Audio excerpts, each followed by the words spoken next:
Looking for strategies to help you protect your portfolio in these uncertain times? Visit robblack.com. robblack.com, powered by EP Wealth. Welcome in.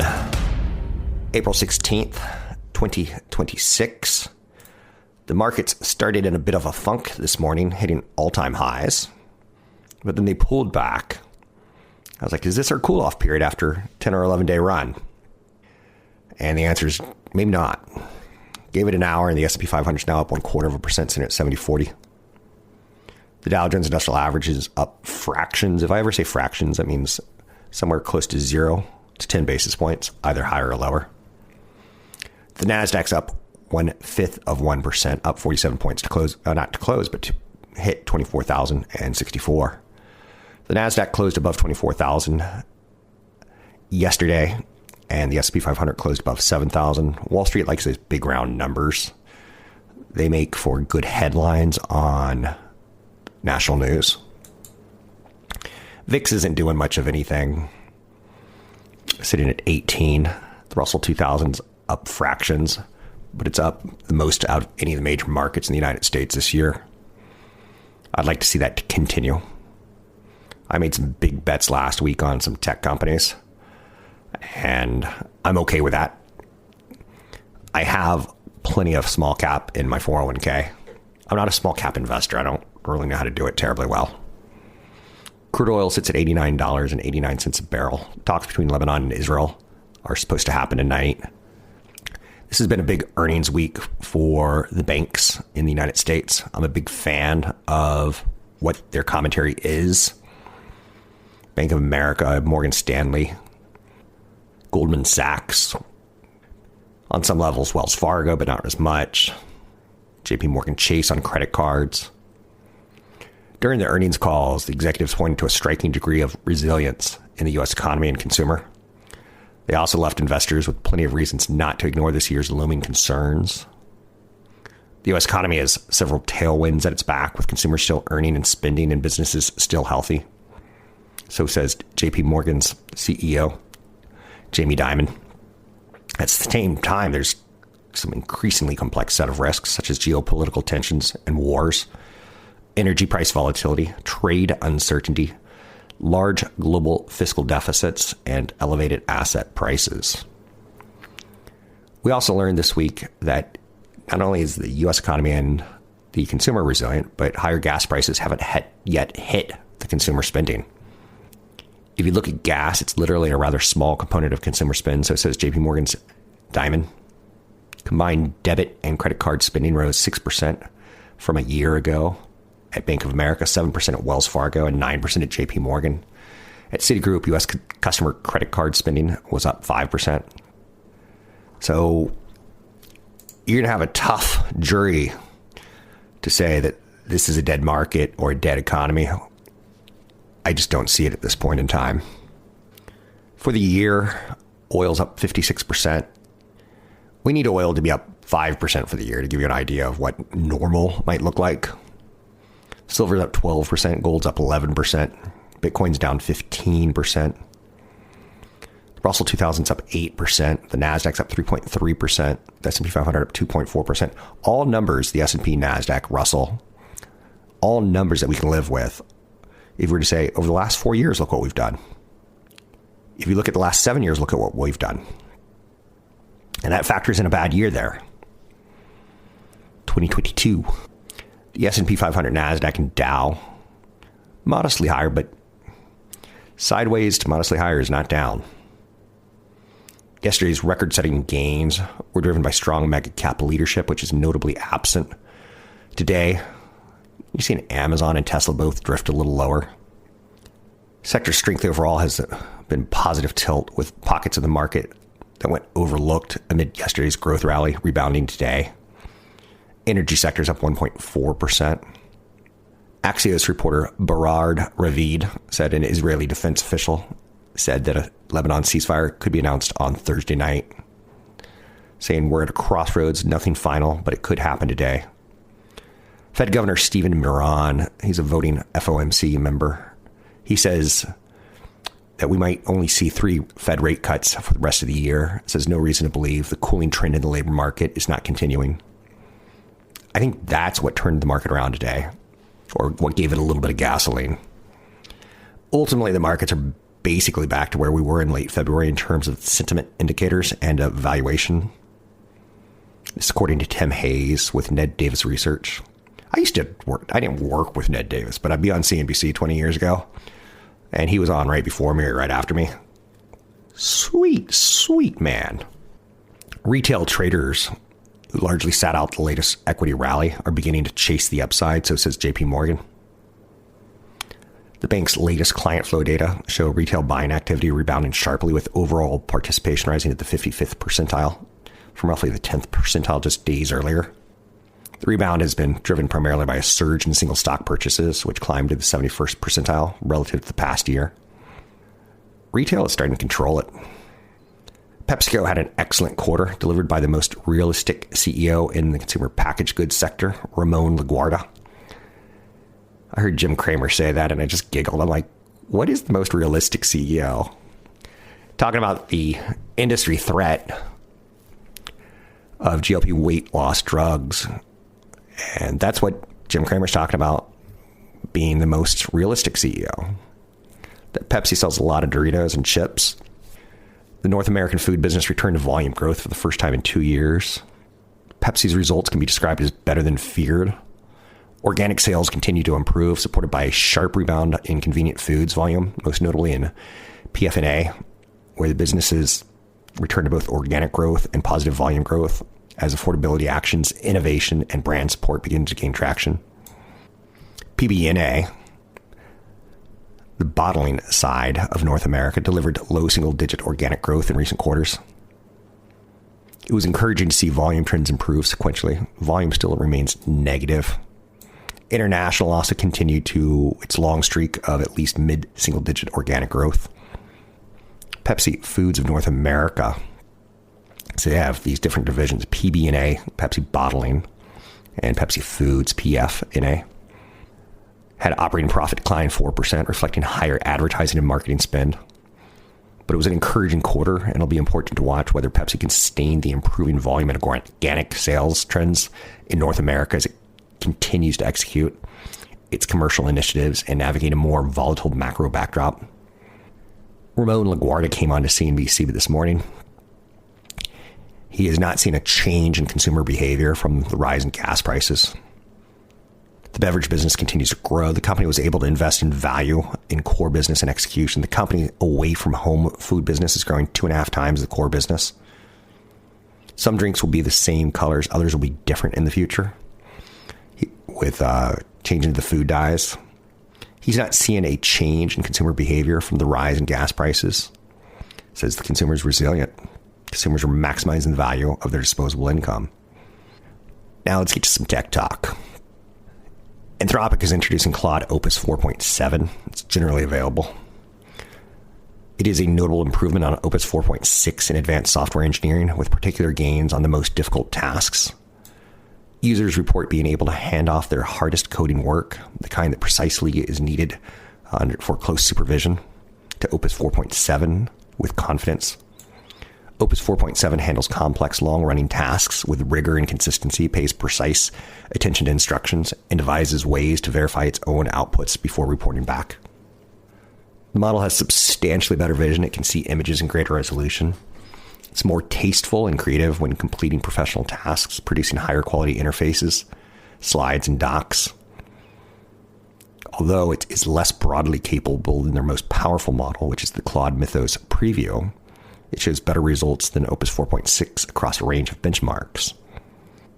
This is obviously going to affect many names like Oracle.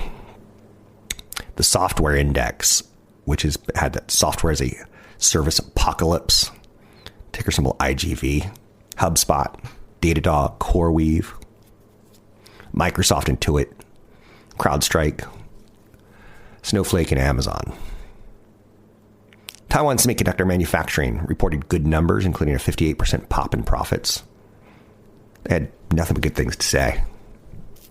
Their CEO and president nodded to Intel as a formidable competitor along with Tesla. Both are also customers. And he says, do not underestimate them. Now, the way Taiwan Semiconductor Manufacturing, ticker symbol TSMC, and ASM Lithography, post-earnings stocks could be a sign of what's to come in the chip companies. They're trading a little bit lower today after having growth that was just stunning. Strong earnings. Demand for artificial intelligence chips remains very high, but the valuations are stretched again as we've rallied from down 10% on the NASDAQ to break even to slightly up. Taiwan Semiconductor Manufacturing reported a 58% increase in first quarter profits, beating estimates and hitting a new record. AI-related demand continues to be extremely robust. 61% of Taiwan Semiconductor Manufacturing's overall revenue in first quarter came from high-performance computing segment, which includes AI chips made for the largest customer, NVIDIA. 61% of overall revenue came from that segment. That was 55% the previous quarter.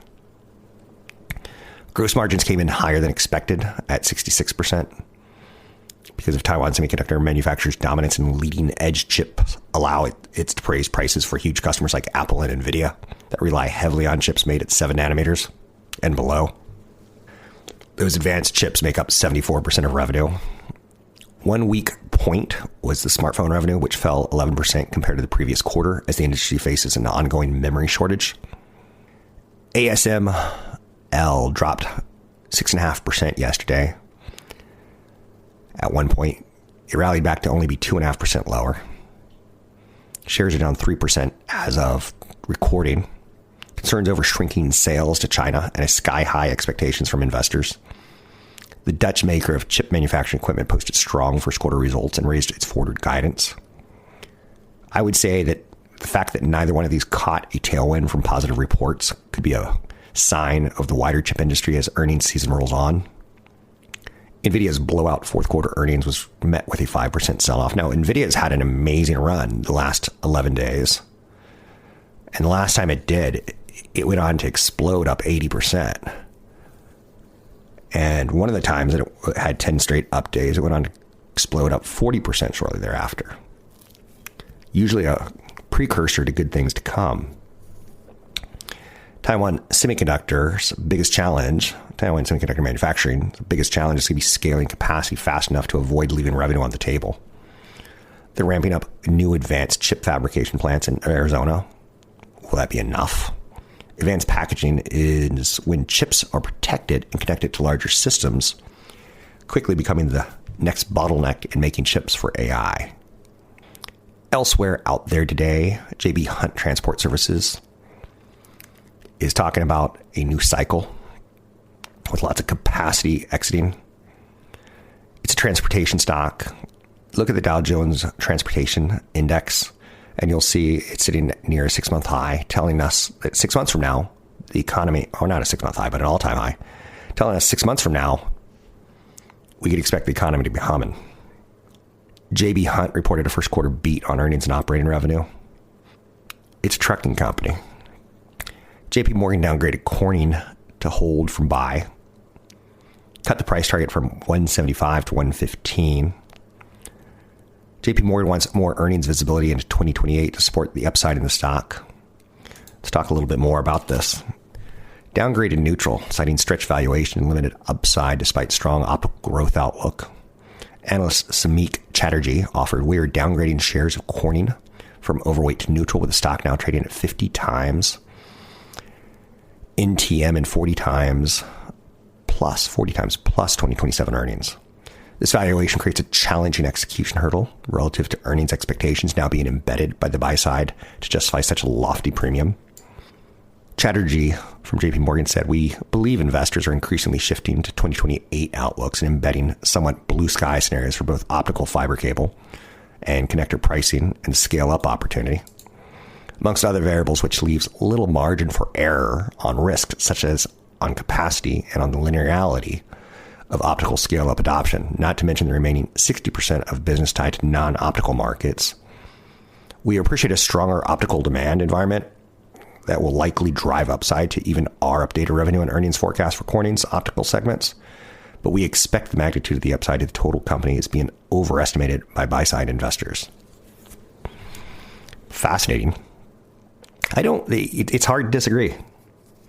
There's a lot riding on just 40% of the company's revenues. GE Vernova was removed from JP Morgan's analyst focus list after having a big run up. But they took their price target from 1,000 to 1,150. Garmin's is in the news today. Price target lifted to 285 from 265. The AI infrastructure investments across servers, switches, copper, and optical will drive upside in the first quarter earnings. It's up 31% year to date. Earnings come out April 29th. Now, this is a company that I did some research on last month. And I did it tied towards television and youth sports and the business of youth sports. Dick's Sporting Goods. They say, BTIG says, an industry game changer is on the way. They're initiating coverage with a buy and a $300 price target. It's currently at $223 this morning, up $6.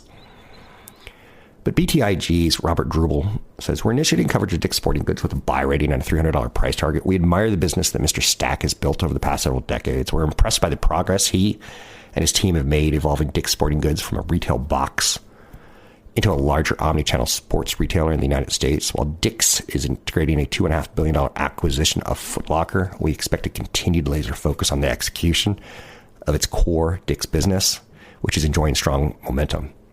Sports and youth sports, huge business. Huge. Texas Roadhouse was cut price target to $200 from $220. I just saw that hamburger is now $6.77 a pound in retail average in the United States. It's going to be an expensive grilling season for Memorial Day. Beef prices have to come down. Otherwise, companies like Texas Roadhouse are pricey. I don't own shares of it. I'm not a big... If I were to own a restaurant, it'd probably be McDonald's. Because I like that volume. How many billions of cows killed? I've got a good show coming up for you. A little bit on Mythos, a little bit on SpaceX. Sydney Sweeney's back for American Eagle with some shorts that you almost have to see to believe. I think they're called micro shorts. And I'm not making that up. Oracle's on track for its best week since 1999. Oklo is pacing for a big week, helped by risk on appetite and Trump policy directives. NVIDIA has sent quantum computing stocks back into the stratosphere. I've got more for you today. Those are just some of the stories that I'm working on, some of the research that I'm reading. I do have an event coming up this Saturday. I'll tell you what I bought last week if you want to show up for the Pints and Portfolios Saturday, April 18th, 11:30 to 2 in Sunnyvale, California. I'll buy the beer. If you have to bicycle there. If you have to hitchhike, I understand gas is expensive. People are actually shopping more online, up 20% month over month in March due to the high gas prices. But Pints and Portfolios for people who are 50 plus, cruising towards retirement, not really getting the tax consideration, the diversification, the returns, and the risk that they need. If you show up, we'll do a Monte Carlo scenario for you, as well as a preliminary plan. Tell you how you're doing, what you're doing right, what you're doing wrong, what you're missing. A little bit of portfolio snapshot as well. You can sign up for the event at robblackshow.com. It's coming up this Saturday, Sunnyvale, California. I'll probably be back one more time in that area, the South Bay, this year. You can sign up for the event at robblackshow.com. More coming up. Join Rob Black in Sunnyvale Saturday, April 18th for Pints and Portfolios, a less formal event at a local watering hole for those close to retirement with $500K or more in investable assets. Drop by from 11:30 to 2 for a little sunshine and a complimentary preliminary financial plan from a CFP that Rob trusts at EP Wealth Advisors. Whether you're on the road to retirement or already there, this preliminary plan can provide you with a second opinion analysis of where you are and highlight areas for improvement and opportunities for growth. That's Saturday, April 18th in Sunnyvale. Go to robblackshow.com and click the Events tab. Find Pints and Portfolios and click to register. You'll answer a few simple questions about your situation, and your confirmation email will provide all the details on the location of this Sunnyvale event and how to schedule your preliminary financial plan. Space is limited and registration is required, so go to robblackshow.com today. That's robblackshow.com. Investments not FDIC insured. Past performance does not guarantee future results. Not an offer to sell or a solicitation to buy any security. Member FINRA SIPC. Let's get into another segment and say the markets have turned positive. Boldly positive, if you will. Not boldly. Let me not be super dramatic. The S&P 500 is up 1/3 of 1%. Record territory. The Dow is now up 1/5 of 1%. Not quite record territory, but getting close. The Nasdaq's up 1/2 of 1% in record territory. It's at 24,136. The Russell 2000's up 20 basis points. So if you have a 401k and you've checked off a couple of those boxes, like growth stocks, i.e. the Nasdaq, if you've done small caps, and you've done the S&P 500, which is kind of the way a lot of people do it, throw in a little bit of international and maybe a little bit of income, you're probably saying to yourself at the end of the day, hoo-wee, glad I didn't freak out in the down market. Let's take a look at the update on the market. Very modest open has turned into a push higher for intraday records. Some rotation into pockets of the broader market that sat out yesterday's rally. PepsiCo reaffirmed its 2026 guidance, expecting core earnings per share growth of 4-6% and organic revenue growth of 2-4%, despite acknowledging a more volatile macro, with productivity savings, affordability actions, and better execution providing support. Taking a look at the recent headlines, see if anything's come across. The April Philadelphia Fed Index came in at a reading of 26.7. Expectations were for about 12.7. Weekly initial jobless claims came in at 207,000 this morning. The report on first-time unemployment claims refutes any notion that the labor market's cracking in a way that will lock up discretionary spending.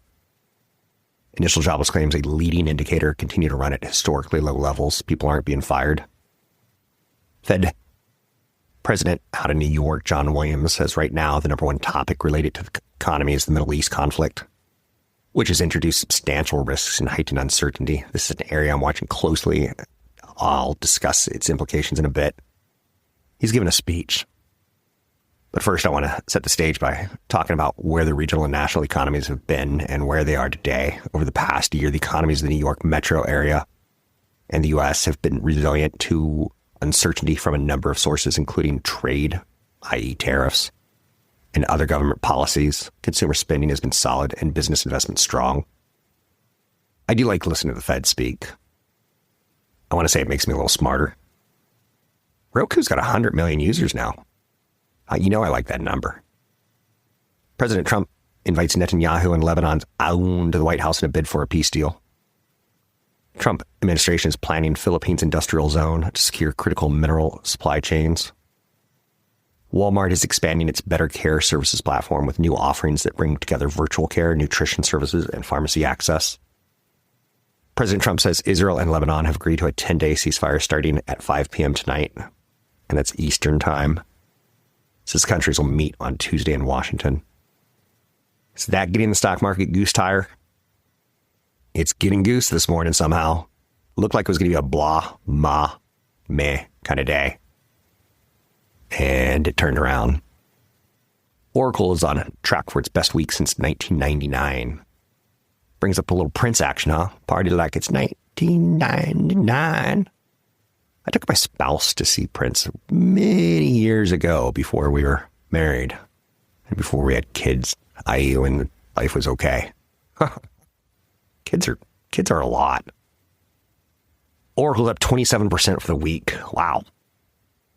Part of that run-up, which has added $100 billion to Oracle's market cap, beats the nuttiness of last September when the stock exploded up 36% in one day.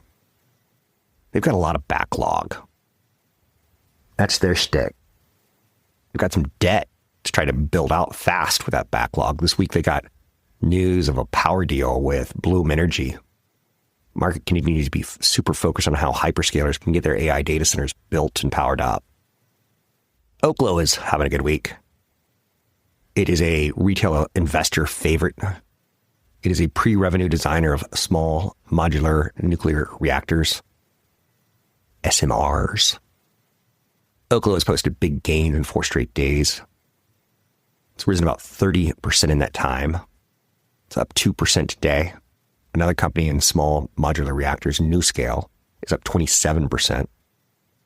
The White House published a directive directing federal agencies to establish cost-effective partnerships with private sector innovators to meet near-term objectives that include safely deploying nuclear reactors in orbit as early as 2028 and on the moon as early as 2030. Wouldn't it be nice if we could feed homeless people, feed children before we get nuclear reactors on the moon? I know you're sounding like an old liberal. I just don't know. But I know getting reactors on the moon could obviously help at some point in time get a rocket from Earth to the moon and then refuel there and change fuel systems and start flying towards Mars or somewhere else that we probably will die on. Other speculative stocks like IonQ, D-Wave, Hems and Hers, and SoundHound are having the individual investor helping them this week, buying on the dip. It was about this time last year, it was a little bit earlier, it was probably January, that NVIDIA said, quantum computing is probably 10 years away. And by the end of the year, they changed their tune on it. And we started talking about D-Wave Quantum, ticker symbol QBTS, IonQ, ticker symbol IONQ, Rigetti Computing, ticker symbol RGTI, and Quantum Computing, QUBT. They're all surging today. And in the last 3 sessions, as NVIDIA has released models dubbed Ising, I-S-I-N-G, or Ising, designed to leverage AI to improve calibration and error correction for quantum computing, 2 of the most critical challenges in building hybrid quantum classical systems. So the Cybertruck's not exactly selling well, and Tesla is actually selling their Cybertrucks, the apocalypse-proof Cybertruck. Who's their biggest customer? Who do you think? Is it rich billionaires? Is it Texans? I don't know. But I can tell you who it actually really is. They're selling 1 in every 5 Cybertrucks to SpaceX. That's insane. So they sold 1,279 Cybertrucks out of the total 7,071 that were registered. 60 went to xAI, part of SpaceX, Neuralink, and the Boring Company. All told, these intercompany sales represent roughly $100 million in value and a vital lifeline for a vehicle that has failed to gain traction with the public. I do something that's a little rated PG-13 to R every time I see a Cybertruck. Spirit Airlines could liquidate as soon as this week. U.S. airlines like Frontier and JetBlue are up more than 3% today on that news.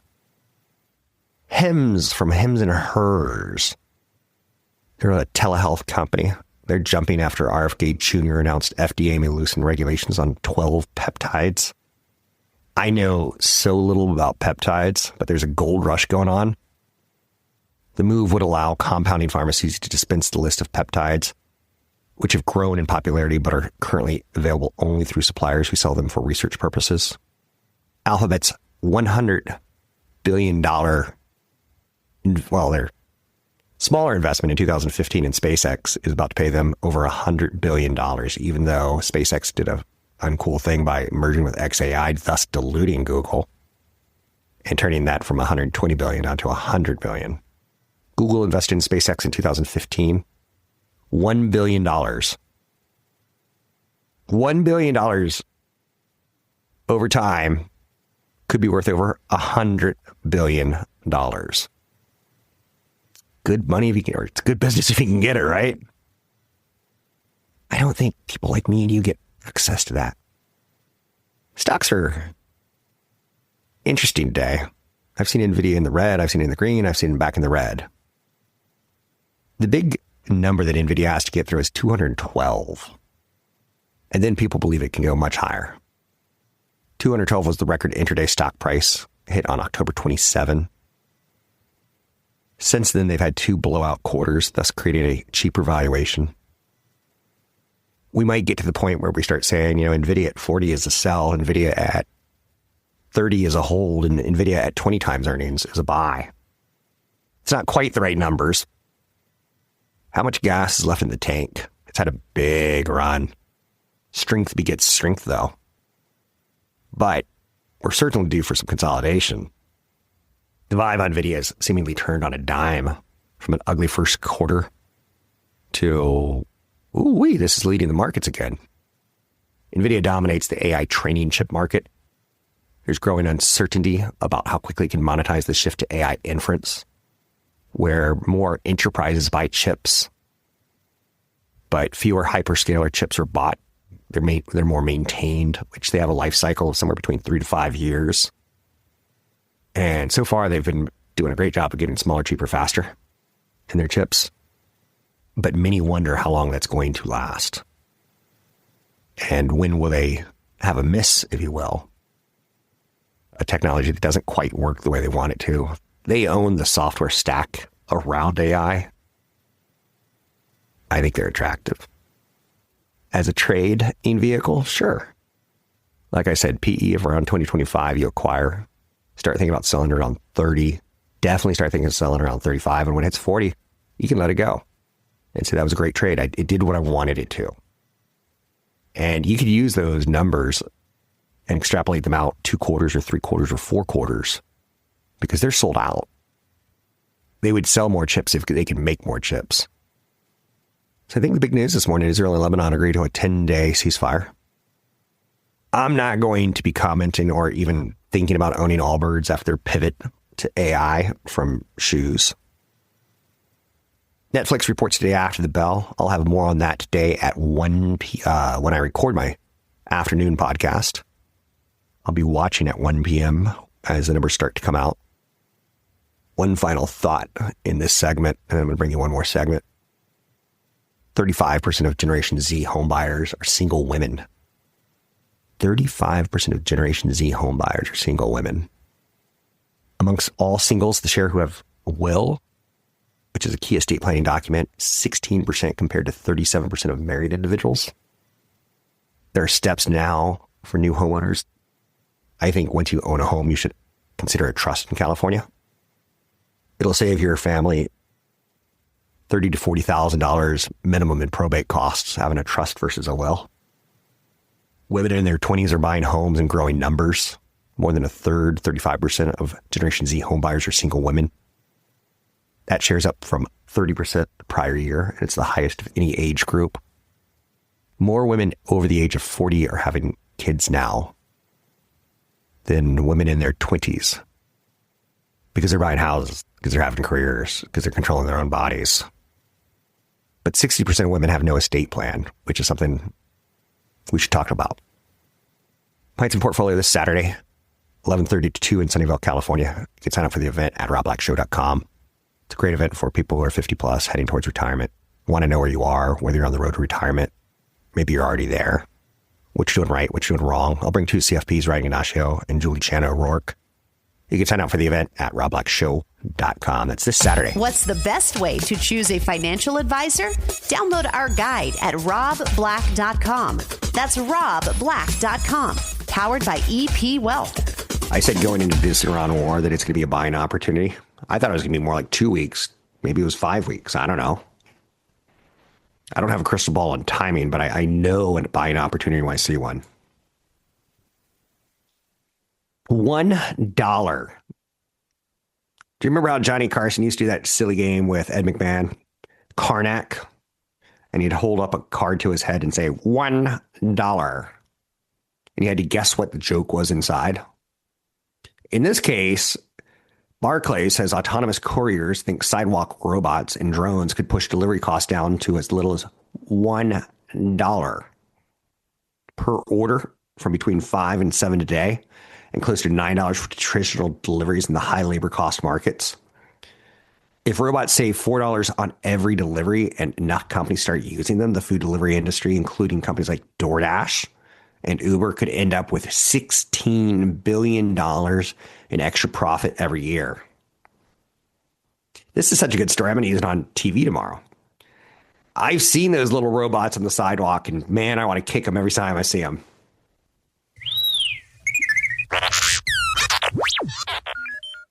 When you go to Palo Alto, you'll see them like running up and down the sidewalk, and like everyone is like kind of cool with it. The catch, we're nowhere near that world yet. Robots and drones handle less than 1% of today's deliveries. Even by 2035, Barclays sees penetration hitting around 10%. Google's Wing, which is one of their projects that they have incubating, and Amazon have also been trying to crack the last mile product delivery. A reminder that this is part of a broader race to automate the most expensive leg of e-commerce. But listen to this. Barclays did this little note on $1 delivery, and DoorDash was up 10% today. Uber was up 6%. I think Uber goes to $95 by the end of this year. Alphabet released Gemini 3.1 Flash TTS. It's the latest text-to-speech model, now available on Google AI Studio and Vertex AI. They're sharing that they're getting strong results from the model, whether you're building accessible gaming soundtracks, banking systems, or audiobooks. Alphabet also in the news because they're going to get a $100 billion windfall. I want someone to bequeath something to me. And if you want to do it like in a funny way, you can like bequeath me a jar of your toenails. But if someone were to bequeath something to me, I would pee my pants to hear the attorney and say, and Mr. Jameson bequeaths to Robert Black.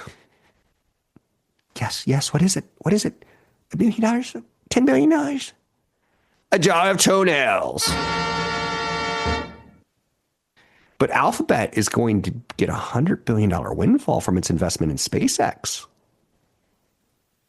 Not too shabby. OpenAI pulls out. Interruptus Stargate Norwayus. OpenAI is pulling out. Hope that it works. OpenAI is pulling out of Stargate Norway. Hands the data center off to Microsoft. I'm telling you, man, that's a company in peril. OpenAI makes so many announcements, and now they're looking back and going, maybe we shouldn't have done this whole Stargate thing. This is the third piece of Project Stargate that OpenAI is retreating from since a flurry of announcements last year. They just don't have the money. They're broke. Well, they're not broke. And I was going to say like a Kanye term, broke.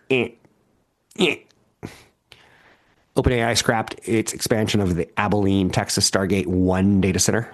Then it killed Stargate UK. Now Stargate Norway is the latest piece of the once grand Stargate global data center project die. So we are starting to see projects die in AI. You look back when this was announced and people are like, NVIDIA. Stargate Norway was planned as a 230 megawatt data center built with partner Nscale to host over 100,000 NVIDIA GPUs by the end of this year. Sitting well above the Arctic Circle in Narvik, Norway, the data center site will now be rented to OpenAI partner Microsoft, which intends to rent an additional 30,000 of the latest Vera Rubin NVIDIA GPUs for the site. OpenAI has been pulling back on several of its side quests as it seeks to double down on coding and enterprise tools. Tesla in the news on Wednesday. Their stock rose 6+%. Elon Musk touted progress in the company's forthcoming A15 chip. This is where Tesla's doing really good work. Their semiconductors. Their semiconductors have to get better to do autonomous driving. So if you're in a car with a 5-year-old semiconductor or a 4-year-old semiconductor or a 3-year-old semiconductor, you're not going to get autonomous driving, in my opinion. You'll get some version of it. But Musk said in a post on his social network X that the chip has reached a key engineering milestone and is getting ready closer to production. Tesla's also planning to build 2 advanced chip factories in Austin, Texas, in partnership with SpaceX, one to make chips for vehicles and robots, and one to produce chips for use in orbital data centers. EBS analysts upgraded their rating on Tesla today from sell to hold. They increased their price target to 352 buckaroos. Flipping from a previously bearish outlook, UBS analyst led by Joseph Spack wrote in the upgrade that news on Tesla that they're working on a new, smaller SUV is welcome development, given the firm's view that Tesla's current light-duty vehicle offerings are too limited. Full self-driving costs $99 per month in the United States and can automatically handle some steering, lane changes, and parking under active driver supervision. We were promised full self-driving so many times, but last year we were promised it by the end of 2025, and you look at it now, it ain't there. And that's embarrassing, because for those of you who are fanboys, he's an overpromise, underdeliver. That's like when I fall in love with a girl. I'm like, I love you so much. I love you so much. Please, please, please be my friend. I love you so much. I want to marry you. I want to love you. I love you. I love you. I love you. And like 6 weeks later, I'm bored of you. Move on. That's a joke. Might have happened once or twice in my life, but it's a joke now. Oh, I'm in trouble. The spring software update also included changes on in-vehicle capabilities of AI chatbot Grok made by Musk's xAI, which is now owned by his rocket maker SpaceX. Drivers can now say, hey, Grok, to wake up the app and start using hands-free in Tesla EVs. Musk has promised for more than a decade that Tesla is on the brink of delivering driverless or robotaxi-ready vehicles to customers. It ain't there. So how do you feel about the current market condition? Are you getting nervous? Are you worried? The fact that another market high, all-time high on the S&P 500 happened on tax day. What a wild thing. We went down 10% in the markets. We recovered 10% in the markets all in 10 days. I'm not a number guy, but the number 10 is in my head today. You can always find me online at robblackshow.com. That's robblackshow.com. I do have an event coming up that I'm really excited about this Saturday, April 18th, 11:30 to 2 in Sunnyvale, California. It's a Pints and Portfolio. It's a good event where I buy the beer. It's casual. It's informal. We can talk about stocks that I own. We can talk about your history of listening to the show, what I've done that's funny, what I've done that's inappropriate. We can talk about financial planning, what products you have, what you should have, what products my family has. I've got a trust. I think everyone in California should have a trust. And if you don't, I think you're making a mistake. You can talk about this and much, much more by coming into the event, Pints and Portfolio, Sunnyvale, California, 11:30 to 2. Sign up at robblackshow.com. Join Rob Black in Sunnyvale Saturday, April 18th for Pints and Portfolios, a less formal event at a local watering hole for those close to retirement with $500K or more in investable assets. Drop by from 11:30 to 2 for a little sunshine and a complimentary preliminary financial plan from a CFP that Rob trusts at EP Wealth Advisors. Whether you're on the road to retirement or already there, this preliminary plan can provide you with a second opinion analysis of where you are and highlight areas for improvement and opportunities for growth. That's Saturday, April 18th in Sunnyvale. Go to robblackshow.com and click the Events tab. Find Pints and Portfolios and click to register. You'll answer a few simple questions about your situation, and your confirmation email will provide all the details on the location of this Sunnyvale event and how to schedule your preliminary financial plan. Space is limited and registration is required, so go to robblackshow.com today. That's robblackshow.com. Investments not FDIC insured. Past performance does not guarantee future results. Not an offer to sell or a solicitation to buy any security. Member FINRA SIPC.